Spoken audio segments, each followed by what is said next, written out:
queria derrubar o pináculo do mundo Jujutsu. Eles dizem, se você não é um membro da família Zenin, você não é digno como feiticeiro. E se você não é um feiticeiro, você não é digno de ser humano. O Toji aprendeu essa fala de uma das maneiras mais cruéis. Ele foi assediado e abusado desde o momento que nasceu, desprezado pela própria família por sua fraqueza. Ele te mostra como o ódio faz coisas incríveis com você, e te mostra como um vilão pode te inspirar no seu dia. Além do abuso físico, a família Zenin deixou cicatriz ainda maior na criança com restrição celestial. Ele passaria a se referir a si mesmo como um macaco, na presença de Gojo e Geto, chamando eles de abençoados. Bom, tenho certeza que essas não foram as palavras que Toji simplesmente encontrou. Foram palavras com as quais ele foi psicologicamente abusado. A família dele dizia isso pra ele o tempo todo. Pensa comigo, os Zenin já veem os não feiticeiros como inferiores, então macaco seria a coisa perfeita, não? O Toji cresceu se vendo como um inútil, um inadequado. Ele deixou essa família com um desejo ardente de se provar, e isso acabou criando um assassino perfeito. Um matador frio e sem coração, especializado em feiticeiros. Um homem que era incrivelmente inseguro, e que buscava desesperadamente uma chance de provar pro mundo inteiro que ele era o suficiente. E o melhor jeito de fazer isso era juntando um pouco de dinheiro. Inclusive, só um adendo, se você for parar pra ver, o Toji e a Maki são bem diferentes. Porque a Maki, ela pode só se afastar e ficar longe do clã, mesmo ela sendo considerada uma vergonha.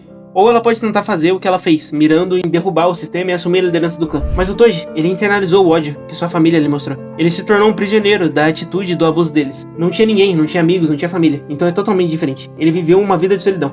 Tudo que o Toji faz é por vingança ou por rancor. A sua visão de mundo foi moldada pelo clã Zenin. Se ele é um macaco e os feiticeiros são dignos de serem chamados de humanos, é justo que ele, um macaco, prove aos seus superiores qual é o verdadeiro valor. Se você for parar bem pra ver, o orgulho, principalmente do Toji, levaram ele a se tornar um dos assassinos mais temíveis, o matador de feiticeiros. Ele é incrivelmente meticuloso ao estudar sua presa.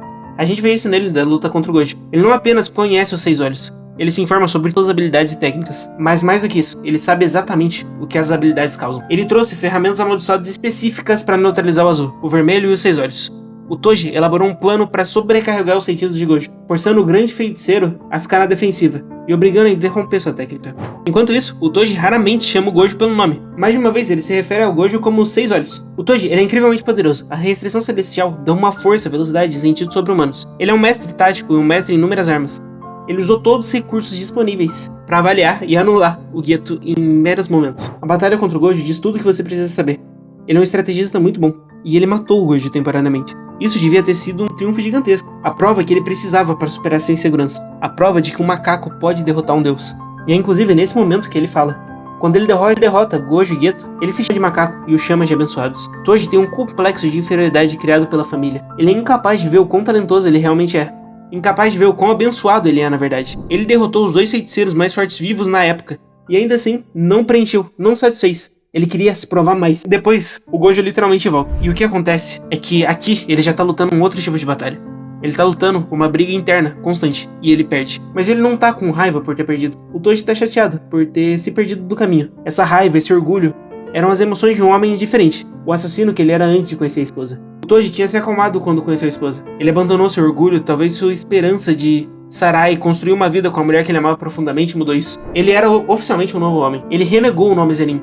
Mas quando ela morre, a crueldade do mundo se manifesta novamente. Ele perdeu a única coisa boa em sua vida. A única pessoa que ajudou ele a mudar pra melhor. Ele responde, mergulhando isso totalmente na apatia. Ele não se importa mais com nada. O Toji estava realmente em uma espiral de autodestruição. Lutar contra o Gojo pela segunda vez foi onde essa jornada terminou pra ele. Bom, seu arrependimento final, ele realmente acreditava ter superado o clã Zenin. Mas a perda da mãe do Megumi trouxe de volta a pessoa rancorosa e vingativa que ele é. Ele se arrepende de ter desperdiçado sua vida buscando a aprovação de pessoas que nunca se importaram com ele. Ele chora por isso. Ele passou a vida toda tentando provar a si mesmo que ele era digno, que era forte. Mesmo que talvez o seu verdadeiro eu fosse a pessoa mais calma e gentil que a gente nunca pôde ver. Afinal, ele estava totalmente escondido sobre toda aquela dor. Em vez disso, a única personagem que foi apresentada pra gente sobre Toji foi um assassino frio. No fim, o autoproclamado macaco era um prisioneiro do destino. Os últimos pensamentos de Toji foram sobre seu filho, inclusive. A única pessoa com quem ele de fato se importava. Ele inicialmente queria morrer, sem últimas palavras. Mas em vez disso, ele pede ajuda pro Gojo.